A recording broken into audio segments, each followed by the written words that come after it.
Yeah. All right, leave if you want to, but you can't. Yeah. Yeah. Yeah. We're, You got to we're quit. live. You're being recorded almost all day, any day, anyways. Yeah. Okay. So, today's episode is, in true influencer style. We're going to go, back to the 90s and do like a unboxing and a taste testing all at the same time. I found these at the gas station. I'm sure they're not quite as good as they were in the 90s. I'm hoping that this is from the 90s and it's really stale. I'm almost going to be Yeah. upset if they're reproducing them because there's no way they're making them the same way. You had to move the box of Interesting. Sancta to get to them on the shelf and Tang. I don't really remember what they look like on the inside here at all. They're pretty hard to open. Oh yeah, baby, there's the frosting. I remember that. Do you remember them being just like little tiny wafer cookies? Weren't they? They were different, right? Then weren't they like dinosaurs and stuff? I don't remember. This I looks thought they way were like different. I thought they were kangaroo shaped cookies. Yeah, this is like a dime that's like a tiny little cracker. But The the icing is still very much like confetti, ice, cake your batter. your camera may not be doing it justice, but it looks like you're about to eat Vaseline. Kind of. Well, it's still got like the crunch on it, so yeah, for the camera, I won't continue to eat and crunch into the headphones, but yeah, that is not how I remember it. So anyway, what's up? Not much. Just working on I'll tell you off camera, but got a lead from a client that I work with currently, but had no idea who the family was until a phone call yesterday. And I was like, oh shit, you guys have succession money. I didn't realize that. And I continually put my foot in my mouth in the phone call, asking stupid questions to a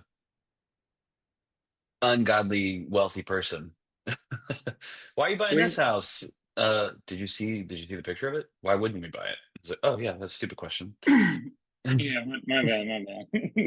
Yeah, your master bath is the size of my house. But I'll tell you who it is off camera. I'll show you the house too. Um, Nice. Cool. but no, things are Yeah. good. It's slowing down, obviously, with the fall and everything. And as much as I hate to admit it, people are scared that the election is going to change stuff. So people are just waiting. Can you Um, can you see me when I change here to this view? If I look on my phone, will you be able to still see me?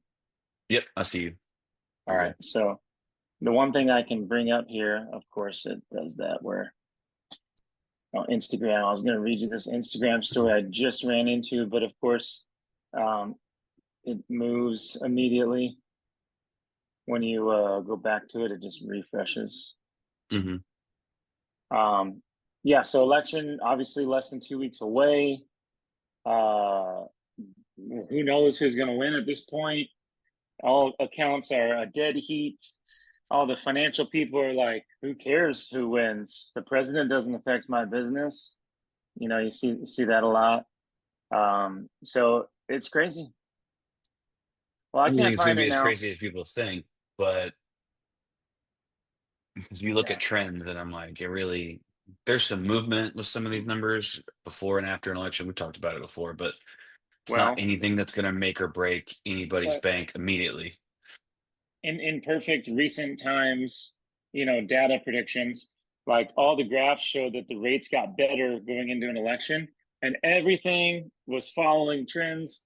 And then it seems like just in recent years, things mostly follow the trends until one random disturbance that no one can really pinpoint why.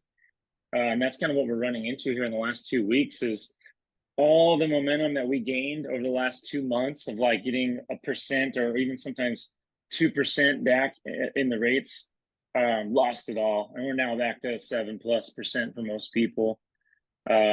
And it's really they're all like, I don't really have a reason why. Obviously there's reasons, but it's just treasuries and all that. And like the stock market is going through the roof right now. And all the people I'm watching on the business channel, they're like, no, we're not going to have a recession. And what interest rates really need is them to say, hey, we are in a recession. If that was the case, then mortgage rates would fall. But until like more hard line definitional type of words are being used, we're not going to see rates really change too much. And now people are saying that Powell might not even lower the rates in November, and we're going to go right back to the last 8 or 9 Fed meetings where everyone's like, "Oh, we're going to get 7 cuts," and we got zero.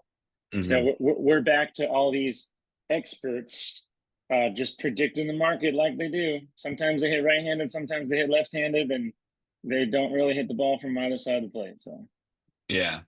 And I always go back to everyone's concerned about the rates, but why is nobody concerned that the house that was bought for 300 grand in 2020 is now selling for 800 grand and all they yeah, did was paint the brick on the outside? yeah. Like I I understand mean, things go up in value, things appreciate, but at some point you got to just have common sense and the numbers are just ridiculous. And the it's interest been rate really doesn't affect it if it stayed at a 25% increase from 4 years ago. You're still looking at an affordable house versus they've doubled. People yeah, are trying to turn their primary residence, their needs in life, as an investable return. When in reality, not everybody is a real estate investor. Like you have to have a place to live. Like you shouldn't be yeah. buying your house in the hopes that you're going to make $1 million off of it. No, owning a home helps you financially. It can help bridge the gap from wealthy to not wealthy. It can do a lot of things. It helps you on your taxes. There are positives, but Hmm. just because you own a home doesn't mean you're going to get to retire. Exactly. And that's what, and even if you own multiple rentals, I own multiple rentals. I am nowhere near retirement because of those rentals. Those rentals are costing me money right now because of insurance and taxes and different changes in the market. And so there's it's a long play. You can't just get there overnight, and everyone's got to chill out and start getting back to the basics. But like you said, the 300 to 800 stuff, it's unsustainable growth, and everybody left or right or center or libertarian or green party or whatever people call themselves on TV, everyone just focuses on solely growth all the time. Hmm. And there's going to be repercussions, but we don't know when. It could be 30 years still. Just like since we were kids, everyone's like, Social Security is going to run out. Well, it hasn't yet. They're still crying wolf on that. So, like, everything in the markets are people just crying wolf. So, get in, take advantage of the opportunities now, and then help yourself out, bump a couple stairs up that ladder, and then be a part of some solutions or cash out and go to the beach. Yeah. But I you can't mean, you can't get there unless you start making plays and take risks now. Like you're not going to get everything you've ever asked for um, in one shot. that's not just not how anything works. Yeah, Like and you can't see your neighbor win the lottery and then be like, oh, all I got to do is buy a lottery ticket. Like still have a 1 in 6 billion chance of winning. even with all the things, prices and everything going up right now, people who are rooted in reality are going to win in the long term. But you have to focus on the plan. If like I'm doing coaching now, and I'm really enjoying it, and that's the thing. Like you have to have a path, and you have Hmm. to follow that path, and you have to be consistent on that path. That's one of the things they kept saying is no more starting and stopping, no more changing plans, no more moving the goalposts. If you have a plan, if you stick to that plan, you win. That book I just read, just finished reading, is really good, and it talks about a lot of this stuff. It opens up with a story about a janitor who dies, and everyone's like, "Holy shit, he's got millions of dollars," and he never told anyone. Well, he was just following his plan. Hmm. And then you got these other people look like they have millions of dollars that are in crippling debt because they were not following the plan; they were faking it. So Yep. there's lots of different ways to skin the cat, but you got to do something that's sustainable, even in an unsustainable atmosphere, like sometimes our bigger economy feels like. But that's out of our control. So who cares? Do what's inside your control. Yeah. I mean, it all comes down, you could boil it down to a lot of different things, right? But the simple equation is with money, and I'll even equate health because I'm trying to actively shed some pounds and you are too from time to time. It's like you have to burn more calories than you eat to lose weight. And in order to be wealthy, at some point you have to spend less than you make. Like that's just simple. Your Yeah, intake well, has to be more than your output in right. order to amass anything. That book covers saving a lot, right? I mean, most of the things are just about saving. And in today's day, no one wants to save. Everyone wants.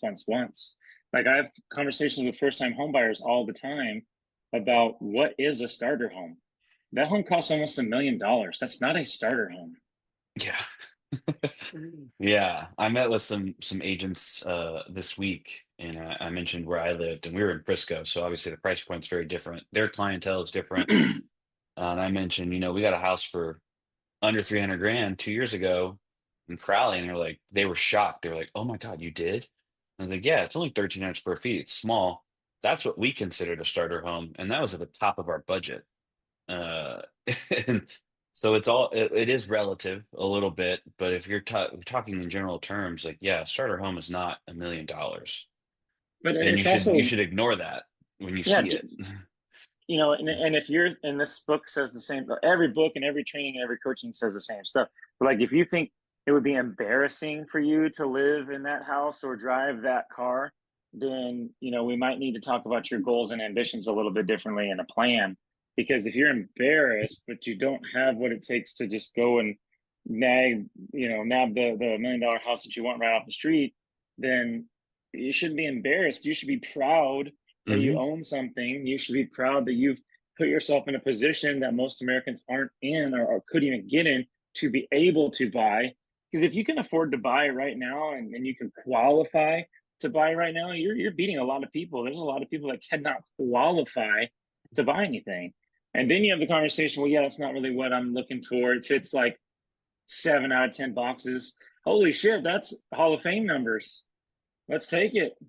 Yeah, and understanding that you're not going to get there are steps to reaching what your ultimate goal is, right? So I'll use my wife and I as an example. The house I'm in right now, you helped us buy it. This is not where we want to be 20 years from now. This is not where we want to raise a family, but it's where we can start. And this is a tool and a vessel that can help us take the next step to a bigger house or a neighborhood that we want to be in for Yeah. schooling. Like And even if we had a kid right away when we moved in, it was going to be 6 years before schools even impacted us. Because that was something right. people always said, like, what about the school districts down there? They're terrible. I go, we don't even have a kid. What does that And in matter? 6 years, and in 6 years, everyone makes a joke at the closing table when they show the part of the amortization tables and how much interest you're going to pay over 30 years. And everyone's like, don't look at that. You don't want to see that. Yeah. Well, look at it after 6 years. Look at the money that you're going to get back. That's called equity. So Hmm. everyone wants to look at the fear part of it, the interest, but the principal that you're putting in is yours. So the article that I was trying to pull up was about rent. And it's like, you know, a quarter of people in Dallas County, or whatever the article was, like 25% of people are spending over 50% of their monthly budget on housing. And Hmm. that's just rent. And so there is no principal on that. It's only interest effectively, right? So you're sending that out, it's never coming back. And Right. so if you're one of those people, let's see what your rent is. Let's see if there's an option out there for you to find something. And even if it's not through a traditional mortgage like me, there's ways of creative financing. I won't make any money, but become a real estate investor. Find a way. That's the American dream that everyone's talking about, especially in the news. They're politicizing the American dream. Just go and figure it out. Ask some questions and poke around, and you never know who and what you're going to meet. Yeah. And I like think like people your are your also, call your call today with someone who's super wealthy. That doesn't happen without like having some work and meeting some people and getting connections, and then guess what, you get to have fun conversations. yeah. And I think the word investor is defined or heard differently, right? You said become a real estate investor. That doesn't mean buy a house, flip it, sell it, make a profit. That means own something. Like an investment Yeah, can be a 20-year investment. We always see the jokes and the memes of the boomers who bought their house for 80 grand 40 years ago, and now they're selling it for millions of dollars. And all anybody ever sees is the return. They don't see the 40 years that they lived there. Everyone's like, right. oh, if I just buy this house and I sell it at some point, I'll make a ton of money. There's a process to it. Things have to happen. You don't just buy it and then suddenly you're a millionaire, or you can resell it. There's plenty of times where you purchase a house and you probably aren't going to get a return if you tried to sell it, probably for the first couple of years, depending on the market. If I sold my house right now, I'd lose money. Same. We would lose money too, but we came into our house knowing that 5 to 8 years in this area, they're building a new Um, high school, they're building up the downtown area, houses yeah. are So being flipped constantly. Like, it used to be people would say, because before all the craziness of COVID and post COVID and how people analyze and try to sales pitch stuff now, first of all, most people are selling for themselves and not the clients. So we got to keep that in mind, right? yeah. If you're out there and you want some help, well, get somebody who will tell you, hey, do this, even though it might not make me any money. That's an advisor. Hmm. But most people used to say, are you going to be in that house for 3 years, 5 years, or less than that? Oh, less? Well, then don't buy. That's what they Yeah. used to say. That's what they used to say. Because before they knew appreciation was only 3 to 4% a year, Hmm. right? For 2 years, we got 20% appreciation, beating the stock markets. And now everyone thinks this and that. And that's why you've seen those 300K homes going up to 5, 6, 7, 800,000 because everyone's dumping their money where they think they're going to get this 20% return. Stop it. And that's what I've heard in a lot of training that I'm doing as well is do not follow the masses. The masses are almost always wrong. Yep. It's just I'll equate it to gambling because me and you both like sports gambling. I If a finally hit a lot of parlay over the weekend.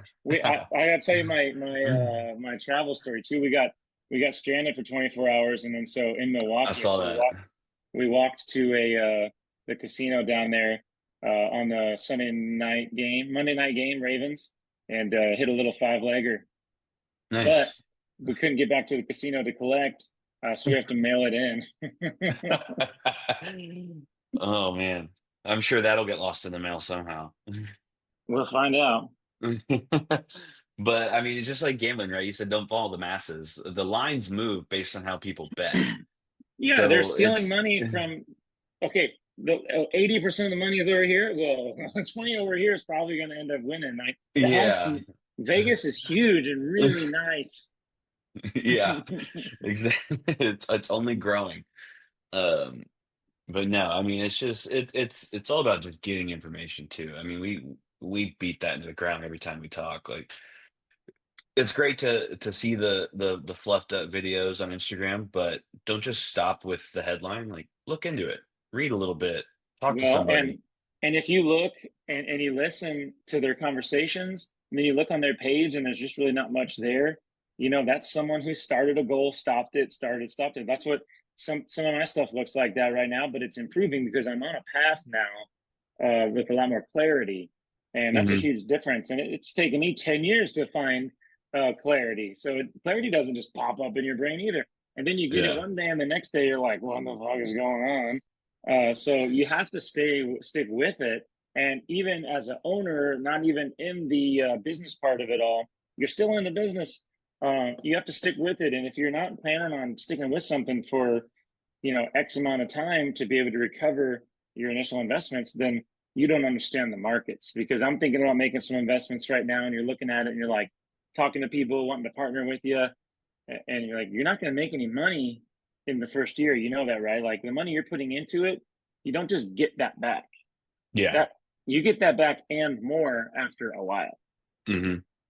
And a while could be 5 years, could be 10 years, depending on how good the, Exactly. and Yeah.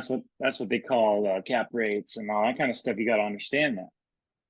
Yeah. It's just another way of banking essentially, right? You put it in a CD, you put it in a bond, you put it in a high yield savings account. When you invest in something, it's the same. Like a CD could be a 36 month, could be 10 year. That's that's such a You can't such touch a it. such a good point because people love to brag about what interest rate they got, right? Well, Mhm. their interest rate might be only be a quarter better than somebody else or what I might offer. I heard a podcast earlier saying, you know, can you shop and shop and shop until you drop and find the lowest interest rate in the market? Yeah, you can. Good luck getting beat down and Yeah. saving $40 a month, right? To be able to brag about $40 a month without a plan doesn't really matter. Hmm. Um, people love to brag about the CD or the interest that they have at their bank or whatever kind of investments they're doing. That's fine, but then you look on the other end and they're spending so much money and their credit card is 25%. It doesn't matter that you're making 1 extra% or 2 extra% than me on a smaller amount of money when that same amount of money is over here. You know, disappearing. collecting.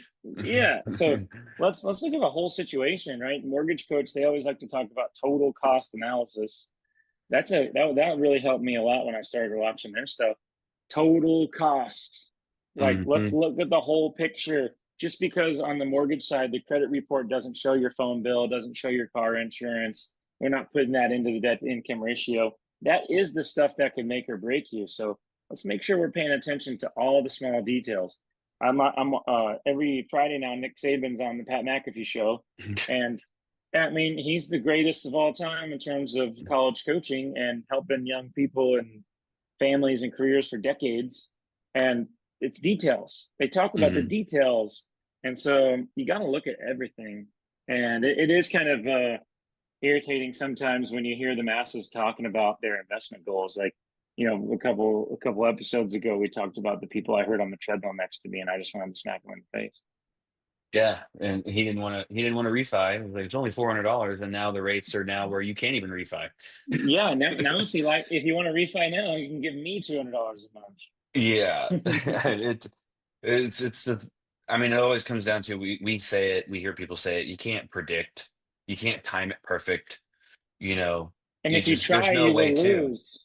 If you And try, you will lose. the only way, if you look back at history, right? If you look back to the boomers, you look back to the last 10 years, you see these situations where like, damn, that was a really good time to buy, or they made a really smart choice. Well, we didn't know that until 10 years later, or you don't Yep, know that until you 20 can't years later. you can't wait to buy. You buy and then wait. Hmm. Exactly. It's This when book you can't determine. this book is incredible, man. It really broke things down in a very interesting way, and it really reflects on the economy and everything going all the way back to the war and just before the war, and like how interest rates worked and how different things happen. And then they kind of parallel it to today, and it makes a lot of sense and breaks it down really simply. But I posted on it on my pages. But I would highly encourage you to read this too. I'll give you this copy if you'd like to It's try on it a out. list. It's on a list of like all our standard books in our industry that people read. I, It's I definitely been my, one that I've wanted to read for a while. yeah, my friend told me about it. I really like it. I mean, I don't even like reading, but I did like reading this one. Did Here's you the book. actually read it, or did you just hold it to your ear and let it hopefully speak to you? Well, I did both. Okay. But I've got a whole slew of books back here that people have told me to read, just like you said, and I'm just trying to get through them. Some of these are ones I had back in high school that I never got through more than two chapters of. But again, Yeah. that's starting and stopping, Hmm. and you've got to have a plan and you got to rip through it. Yeah. And that's all about investing, and that's kind of the topic today. It seems like is just strategies. What are you doing? What's your strategy? Have you talked to anyone about your strategy? Is the person you're talking about doing that strategy, or are they doing something totally different? How many times do you hear someone with a strategy that says, well, ABC family or friend told me to do this, and then you look at them like, I know them, they don't do that. um like that's, you gotta Yeah. use some analysis. There has to be a plan. Me and you both have some coaching experience from a baseball perspective. Like every kid, I want to be a pro baseball player. Cool. How are you going to get there? I don't play travel ball. I was like, okay, but are you going to practice? You're going to run? You're going to lift? You're going to eat how, right? how are you You're going to going to do choose all your these travel things? ball team? Yeah, how Yeah, you going there's a whole plethora of steps that have to be taken on that path. Nobody just wakes up. Like Aaron Judge didn't just wake up and suddenly he was in the big leagues as an American League MVP, he as he an woke up example. he woke up suddenly a little bit further than everybody else because he woke up as a You're giant. yeah, bad example. You can get a little bit of a head start from a genetic standpoint, but the thing is like he could have easily David just not. Eckstein. David Eckstein. Yeah, but we also we you run into people every day who look genetically gifted, are tall, are muscular, and you're like, what do you do? And they're like, oh, I'm an accountant. It's like, what? What? You're 7 foot. Why are you not in Yeah, Serbia? At least in Serbia somewhere playing basketball. Like, yeah. what's I going on watched here? I watched you at 24-hour fitness casually squat 500 pounds. Well, can we not get you in a uniform of some kind? Yeah, it's that what's that Kevin Hart joke? He's like, you work at T-Mobile just breaking headsets. The Yeah, bodybuilder. yeah. Um, but no, Good I stuff. mean, I boil the whole conversation we've had down. It's about a plan. It's not. it's great to have that first step, but if you don't know what the next 5 to 10 are, what are we taking that first one for? Yep. So, There's you know, also there's just so many different things to think about beyond just stepping into something without having at least a general outline of what the next 5 to 10 yeah. steps or years look like. And it's okay to fail. It's okay to do different Hmm. things, but you gotta come up with a path at least and go towards that path. So as long as you're feeling on that path, that's pretty good. That's better than most people. They like to call that falling forward, which is probably what I've been doing lately. But I've started committing myself to a better schedule, and some training and some coaching that I haven't had in a long time, especially on the business side of things.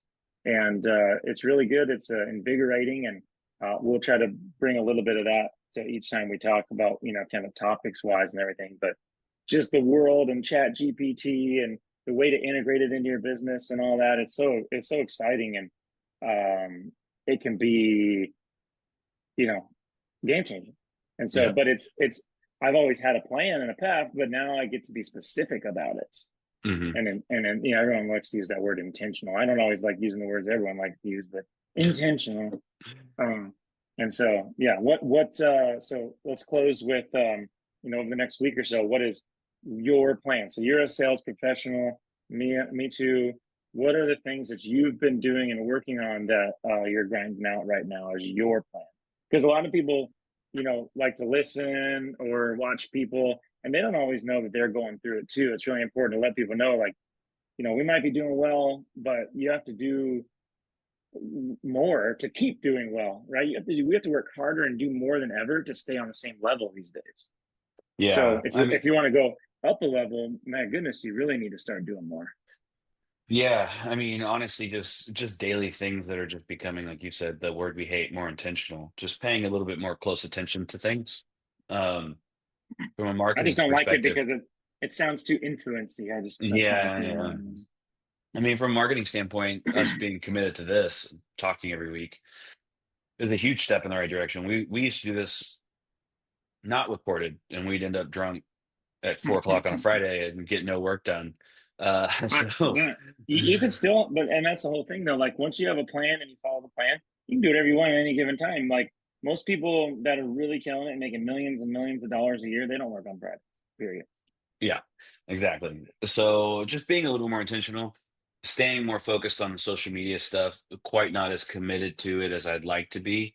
I think you kind of feel the same way. I've seen your Yeah, push I being a little missed bit more committed and a little bit more consistent than mine, but I missed wanting I to do missed that. I missed uploading our episode last week because of the Milwaukee thing we went to, the Green Bay That happens. That's not like you being lazy or me being lazy or anything like that. game. So that's just part of it. But yeah, I mean that's the plan. Getting in front of people that are going to help me more and more. It's just kind of what you're doing as well. Nice. Well, yeah, it's for me. It's a couple different ways of trying to reach out to people and find new partners that I'm really trying to do. I really like it, and so you were a recipient of that this morning. But that's just a tiny little piece of how to be different, and uh, that's the name of the game right now. Is everyone can kind of offer roughly the same thing.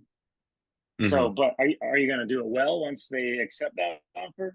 Do you know how to deal with adversity during the process? Because not everything is going to be turbulent free. Right. Yeah, exactly. And and I'm looking at some investments too coming up here shortly. So we'll see if we can't Yeah, golf make carts. make some splashes. Yeah, maybe why not? Just There's gonna no building. There's no building there. I have so many questions. well, yeah, for the people. Let the people know why you're talking about golf carts. Greg's a stalker. Yeah, well, no, you intentionally shared your location with me. So rather than asking where you are, I figure out where you are to see if it's business or pleasure. Yeah, yeah. The good part is when no one knows for sure, then I'm doing the right Exactly. things. But All right, we'll man. wrap it up. Yeah. And Here's the book I'm reading currently. Three Nights in August, Michael Young, Tony or LaRussa.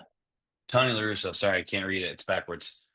Oh, well, yeah, this was from like 2003 or six or something. I think it's 2003 because the Pujols is like second year in. Mm, Um, and just talking about how he was hurt and different ways of solving problems. yeah. Well, let's hop off. I actually need to talk to you about your personal stuff, so we'll hop on a different call for that. All right, good deal.